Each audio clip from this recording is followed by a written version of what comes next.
அங்கே ஒரு பையனை அட்மிட் பண்ணியிருக்காங்க. அவங்க பேரண்ட்ஸ் கிட்ட என்ன ஆச்சுன்னு சீனியர் கேட்குறாரு. அதுக்கு அந்த பேரண்ட்ஸ் வேறு மொழியில் பேசுகிறாங்க. அங்கே இருக்கிற எல்லா டாக்டர்ஸ்க்கும் ஒன்றுமே புரியவே இல்லை அவங்க பேசுகிற லாங்குவேஜே. அதுக்கு ரீனா அவங்க பேரண்ட்ஸ் கிட்ட கவலைப்படாதீங்க அப்படின்னு சொல்கிறான்.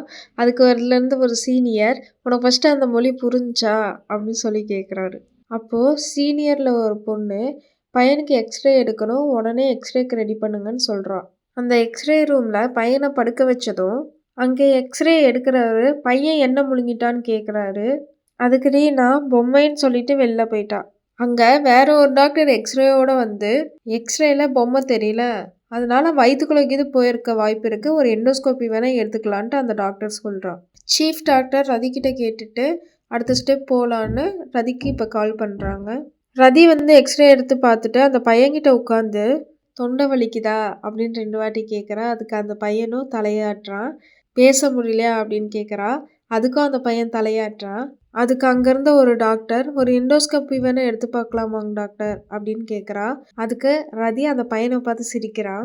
சிரிச்சுட்டே என்ன எக்ஸாம் அப்படின்னு கேட்குறா. இவ்வளோ நேரம் பேசாத அந்த பையன் மேக்ஸ்ன்னு சொல்லி பேசிட்டான். அங்கே இருந்த எல்லாருமே ஷாக் ஆகிட்டாங்க. அதுக்கு அங்கே இருந்த பேரண்ட்ஸு, இவன் மேக்ஸ் எக்ஸாமுக்காக நம்மக்கிட்ட சீட் பண்ணியிருக்கான் அப்படின்னு சொல்லிட்டு அவங்களோட லாங்குவேஜில் பேசிக்கிறாங்க. நம்ம சேனலுக்கு லைக் பண்ணி சப்போர்ட் பண்ணுங்கள். Subscribe RE cinemas. தேங்க்யூ.